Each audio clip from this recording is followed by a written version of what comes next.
Welcome to Alfred Kazin Notes, a place where literature, ideas, and the minds of great writers come alive. Let's explore the thoughts behind the words. I am so glad to be here for this one. Yeah, we are here, as always, to basically peel back the layers of the texts that define our cultural anxieties. Right, to look directly at the nervous system of our society, through the lens of modern fiction. Exactly. And today, well, I want to drop you right into the very center of a nightmare. It's not like a supernatural nightmare or anything. No, not at all. It's entirely mundane, which is honestly precisely why it is so terrifying.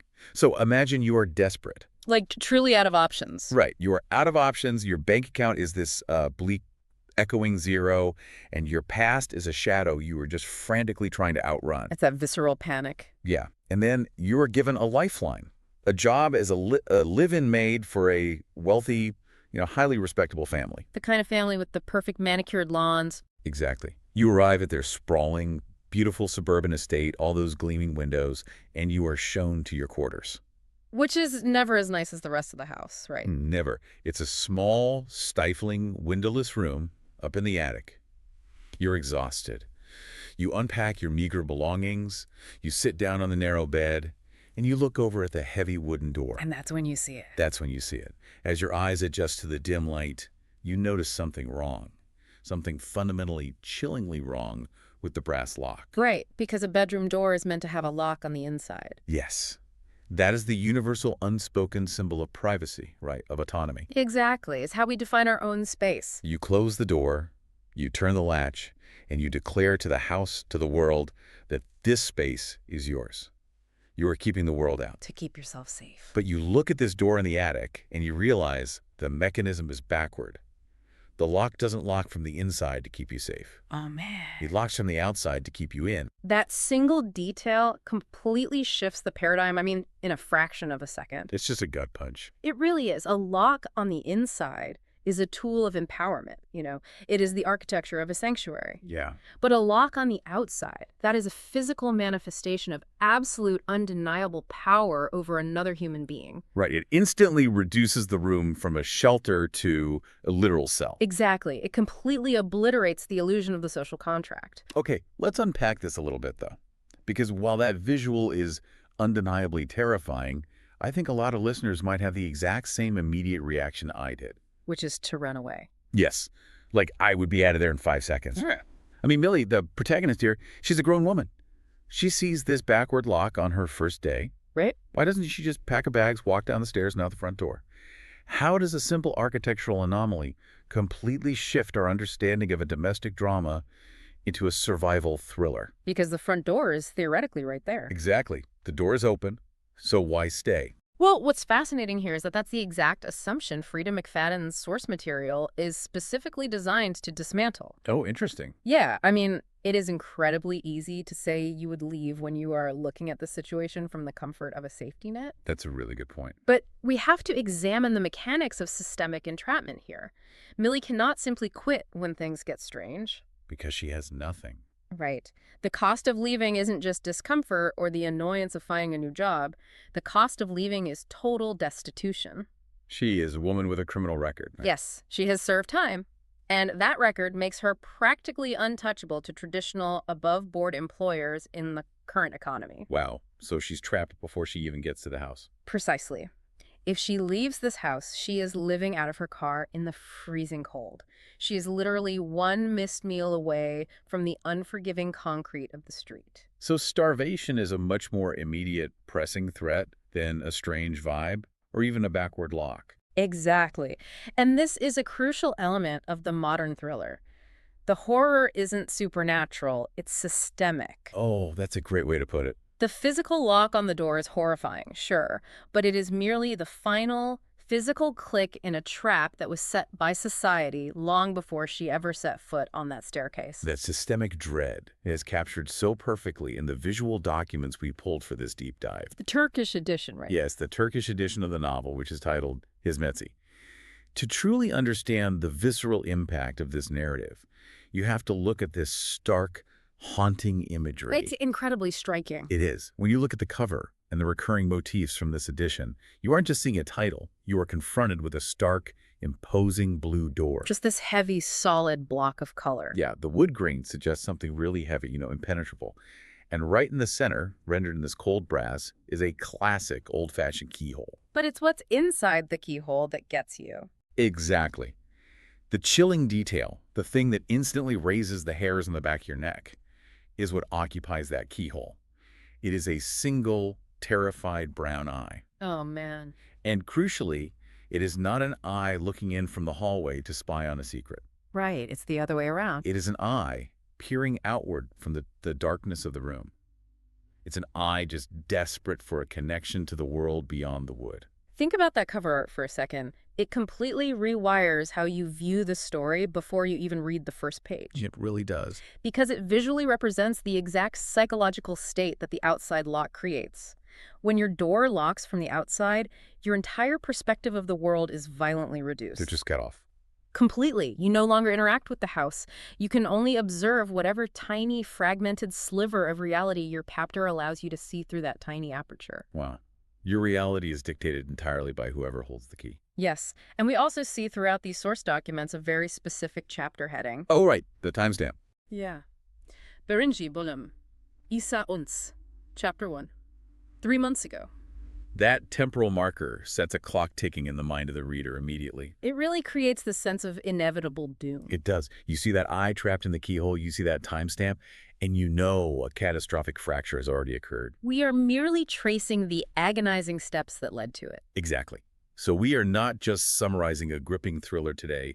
We are conducting an urgent sociological autopsy. I like that, an autopsy. Yeah, we are using that vivid, recurring imagery of restricted vision, that eye trapped behind the keyhole, as our guiding metaphor to understand the architecture of modern dread. And if we connect this to the bigger picture, this societal immunity, this systemic trap we just talked about, doesn't happen in a vacuum. No, of course not. To understand how that systemic privilege turns into a literal physical trap in the attic, we have to look at the broader environment. The socioeconomic landscape of 2026. Right. We have to look at the architects themselves and the world they inhabit. We live in an era defined by hyper-curated digital realities. Oh, absolutely. The appearance of a flawless life. Yeah, the perfect marriage, the pristine home, the well-behaved kids. It has transcended simple pride. It has become a vital social currency. It's everything. Your societal worth, and often your actual economic viability and career progression, is inexplicably tied to this immaculate facade. Definitely. We have turned our domestic spaces into fortresses of isolation. We aggressively guard our manicured realities from the messy, unpredictable, and frankly unattractive truth of actual human existence. We treat our homes like museums. It's a religion of aesthetics, but here's the dirty secret of that religion. To maintain these fortresses. To keep the lawns perfectly green and the marble countertops gleaming. Right, and the children impeccably dressed, we rely on a system that is fundamentally corrosive. Because someone has to do the actual work. Exactly. Concurrently with this obsession with the flawless facade, the brutal realities of the gig economy and extreme wealth inequality have created a vast, sprawling underclass. An army of invisible laborers. Yes. We outsource the dirty, exhausting, intimate work of our lives. The scrubbing of our toilets, the cooking of our meals, the raising of our children. We outsource it all to a gray market labor force. We effectively treat them as living appliances. The paradox there is just striking. We invite these individuals into our most private spaces, our bedrooms, our bathrooms, our children's nurseries. The spaces where we are most vulnerable. Exactly. Yet, simultaneously, we demand they remain unseen and unheard. It's wild. We require their intensive physical labor for our daily survival and the maintenance of our status, but we systematically deny their humanity to maintain our own psychological comfort. So what does this all mean? It means the book acts as a devastatingly accurate mirror to these contemporary anxieties. It really does hold up a mirror. The wealthy family at the center of this narrative, the Winchesters, aren't just rich. Wealth is merely their baseline operating system. Right, they're violently protecting their status. Yes.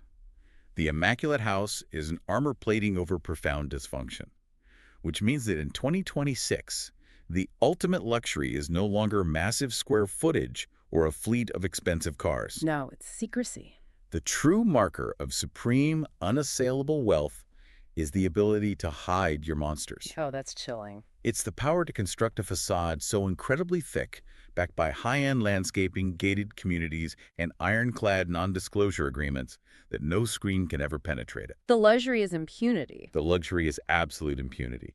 And the domestic worker, the maid, Millie, exists right at the perilous intersection of that impunity and her own profound vulnerability. Because she is the one who sees the truth. She's the one who sees the wine stains on the perfect carpets. She's the one who empties the trash cans filled with the discarded evidence of the monsters. She threatens the facade simply by existing within it and observing it. Exactly. She is the eye looking through the keyhole of their pristine life. But, this socioeconomic theory only gets us so far. It sets the stage, but it doesn't explain the immediate physical danger. Right, how the trap actually snaps shut. Exactly. To understand how this modern facade is weaponized, how the trap is actually sprung on an individual level, we have to look directly at the people caught inside the machine. We have to look at the Winchester Triangle. Yes. I want to put you right in the center of that triangle. Yeah. I want you to feel the walls closing in.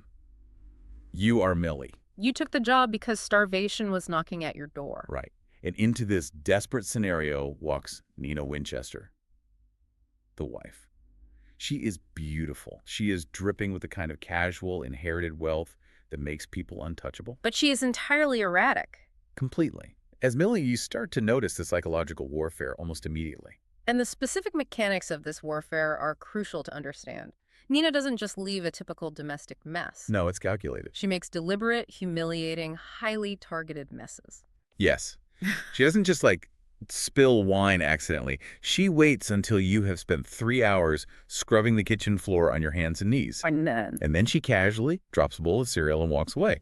She makes these messes just to watch you, the hired help, drop to your knees and clean them up again. It's an assertion of dominance. Exactly. Yeah. She changes the rules daily. She gaslights you over the most mundane things, grocery lists, scheduling conversations you just had 5 minutes ago. She seems completely unhinged. She is cruel, vindictive, the absolute epitome of the wealthy, spoiled, difficult woman. She is the monster in the house. Or so the narrative masterfully leads us to believe. Right. This raises an important question, because Mcfadden is playing a brilliant trick on the reader here.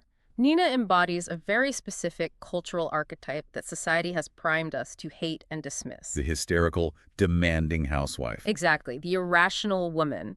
We are socially conditioned to view women who express anger, chaos, or instability in the domestic sphere as the inherent problem. Because they are failing at their one mandated job. Right, making the home a peaceful sanctuary. The book leans heavily into this prejudice, using our own deeply ingrained biases against us. Because right beside the monster stands the savior. Enter Andrew Winchester, the husband. Ah, yes. The perfect husband. If Nina is chaotic, screaming weather, Andrew is a calm, sturdy shelter. He's the perfect, handsome, highly successful professional. And he's just so patient. Endlessly patient, suffering with silent, stoic dignity under the tyrannical reign of his wife. When Nina screams at you over a microscopic spot on a wine glass, Andrew catches your eye. He creates a secret bond. He does. He looks at you. Millie, the invisible maid in the corner, the woman society ignores, with deep, profound sympathy. He waits until Nina leaves the room, and he speaks to you in a soft, reassuring voice. He apologizes for her. He asks about your day. He makes you feel seen in a house specifically designed to make you disappear. And this dynamic introduces a clinically recognizable pattern of psychological manipulation. It raises an incredibly important question about the nature of perception versus reality. How so? Well, the thriller triangle is essentially a psychological trap set not just for the protagonist, but for the reader. We are culturally conditioned to implicitly trust the narrative of the crazy, hysterical wife who is inexplicably ruining the life of the noble, long-suffering, good guy husband. Oh, it is a trope as old as Gothic literature itself. Exactly. Think of Mr. Rochester keeping his mad wife in the attic in Jane Eyre. Wow, yes. When we see a calm, well-spoken man dealing with an erratic, emotional woman, society almost universally sides with the calm man. We assume his rationality is the objective truth, and her emotion is a pathology. I see exactly what you're saying. We build the architecture of the story in our own minds using the biased blueprints society handed us. We do the work for the author. We really do. We construct a narrative where the handsome, wealthy man is the tragic hero and the unstable woman is the witch. And the narrative winds tighter and tighter around this assumption. You are living in that claustrophobic attic.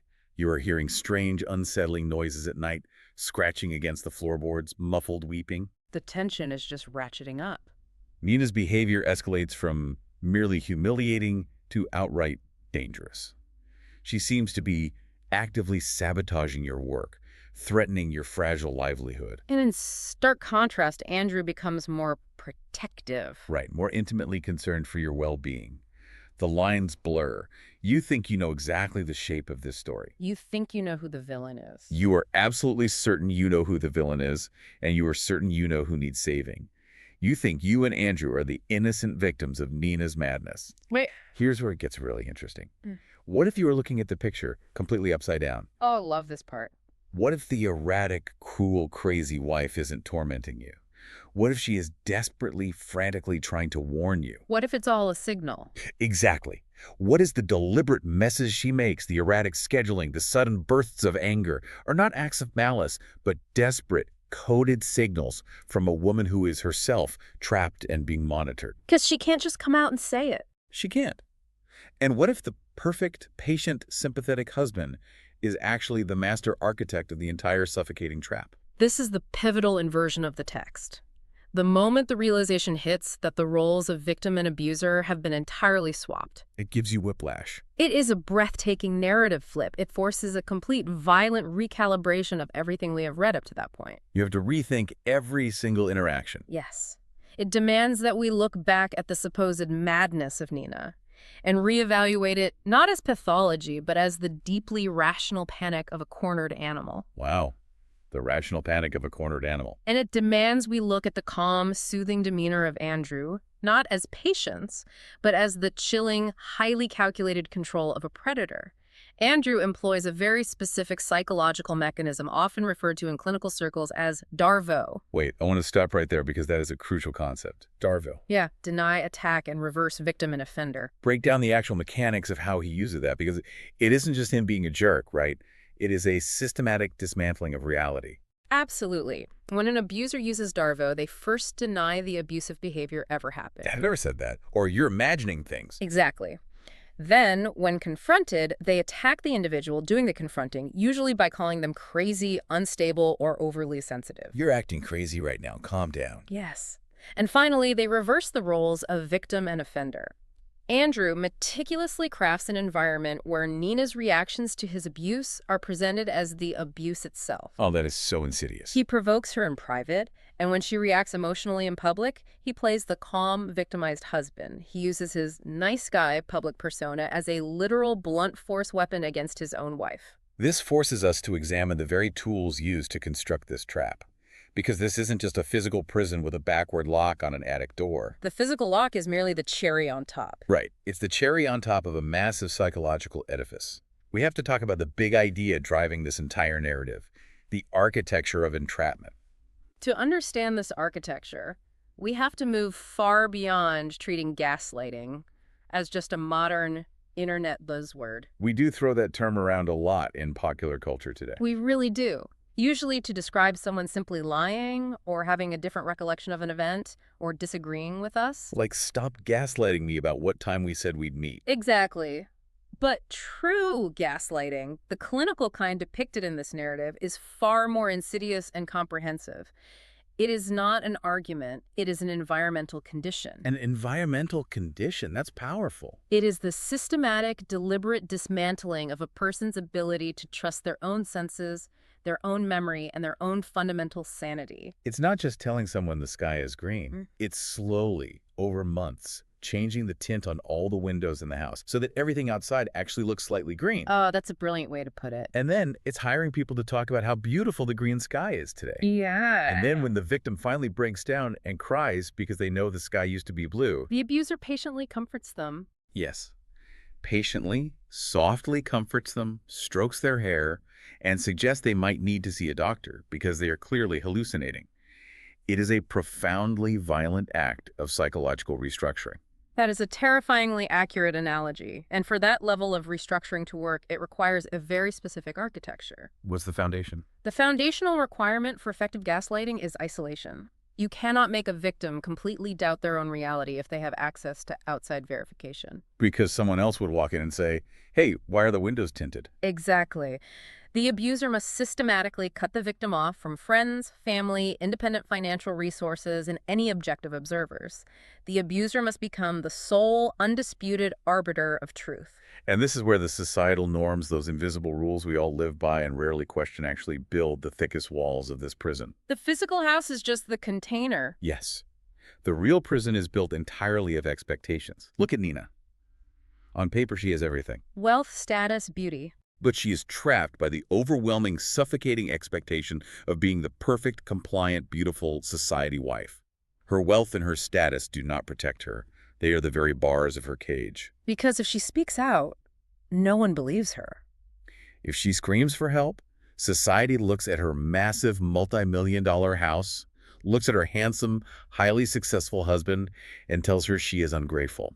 They tell her she is crazy. They tell her she needs to drink some wine, take a pill, and calm down. Her extreme privilege isolates her just as effectively as poverty does. And conversely, Millie is trapped by the exact opposite end of the societal spectrum. Right. She is trapped by poverty, by the permanent stain of her criminal record, and by the inherent systemic invisibility of being a domestic worker. She's a literal ghost in the house. Think about the power dynamics. If Millie were to discover the truth and run to the police, It would be disastrous for her. if she goes to the authorities and says this wealthy, respected, impeccably dressed pillar of the community is doing something terrifying, who is the system going to believe? Not the maid. Definitely not the destitute ex-con maid who cleans toilets for a living. They are going to believe the wealthy, calm professional who funds local charities. The entire social system is explicitly designed to protect Andrew's curated reality. And violently dismiss both Nina's and Millie's lived experiences. It is the weaponization of charm and social acceptability. We are so focused on looking for monsters lurking in dark alleys. That we completely miss the ones standing in the bright lights of our living rooms. Andrew's ultimate power isn't physical strength. His power is his pristine reputation. Abuse thrives, it absolutely flourishes behind the mask of a nice guy. He's the guy who volunteers at the country club. He speaks softly to waitstaff. He seems so incredibly reasonable during disagreements. The monster doesn't look like a monster with fangs and claws. No, the monster looks like the guy you desperately want your daughter to marry. Which brings us to a deeply unsettling conclusion about the spaces we covet. Yeah. The most dangerous, inescapable prisons in our modern society do not have barbed wire, concrete watchtowers, or armed guards. What do they have? They have manicured lawns. The most inescapable prisons are the ones that look exactly like multi-million-dollar luxury estates from the outside. The facade itself is the lock. The pristine facade itself is what prevents rescue. The sheer beauty of the cage makes people refuse to believe it is a cage at all. Wow. This connects so perfectly and so chillingly back to that recurring source image from the Turkish edition we discussed earlier. The eye in the keyhole. The eye in the keyhole. We noted that the physical lock on the outside of the door restricts your physical vision to whatever you can see through that tiny hole. Right. But the psychological abuse, the gaslighting, the isolation, does the exact same thing to your psychological vision. It forcibly reduces your entire universe. You are looking through a psychological keyhole. It forces you to view the world through a tiny, heavily restricted lens provided entirely by your abuser. You can no longer see the whole room, the broader context, the whole objective truth. You only see what they want you to see. You can only see the specific, distorted sliver of reality they allow you. And they control the lighting, the angle, and the focus of that sliver. They become your entire world. And when you are reduced to looking through that keyhole, both literally and psychologically, you become entirely reactive. Because you can't plan ahead. You lose the ability to act on your own behalf. You are just waiting for a shadow to cross the sliver of light. You are waiting for the heavy footsteps in the hallway. You're waiting for the key to turn in the brass lock. You have lost the ability to navigate your own life. Your entire existence is reduced to bracing for impact. But here is the ultimate tension, right? The spark that ignites the explosive, incredibly satisfying finale of this kind of thriller narrative. The moment the fog clears. Yes. Once you recognize the architecture of the trap, Once you realize that the walls are made of systemic lies, that the lock is on the outside, and that the charming nice guy is actually the monster, the dynamic fundamentally, irreversibly shifts. The illusion is broken. The illusion is broken. And the only thing left to do is figure out who actually holds the key to that brass lock and how to get it back. Because the inherent fatal danger of relying on invisible people to quietly maintain your perfect facade is that invisible people are still human beings. They're not actual appliances. No. They have eyes, they have deep wells of agency, and when pushed to the absolute brink, they have a ferocious primal capacity for survival. When you build a massive house of cards, you better be absolutely certain you control every gust of wind. And you can never control another human being entirely. No. The Winchesters built a fortress of abuse, insulated by wealth and social standing, and then they hired a woman with absolutely nothing left to lose to come inside and sweep the floors. It is a fatal miscalculation of arrogance. It really is. And that brings us to the final, lingering question of our deep dive today. I want you to slow down for a second. Step back from the Winchester estate. Step out of the book entirely. Step back from the pages of the thriller. And I want you to look at your own life.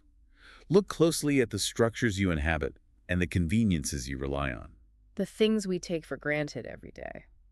Think about the people who move silently through the margins of your days, the people you barely register as you go about your busy life. The ones we've been conditioned to ignore. Think about the person who empties your office trash can long after you've gone home, moving through the silent cubicles. Think about the person who smoothly, efficiently makes your bed in a hotel room while you are out at a business conference. Erasing all traces of your presence. Think about the person who rides an e-bike through the freezing rain to deliver your dinner, handing you a paper bag at the door and fading instantly back into the dark night. We treat them as functional extensions of the apps on our phones. We treat them as moving parts of the scenery. We treat them as invisible. But they have eyes. They see everything. They see the unvarnished reality behind our heavily locked doors. They see the empty liquor bottles hidden in the recycling.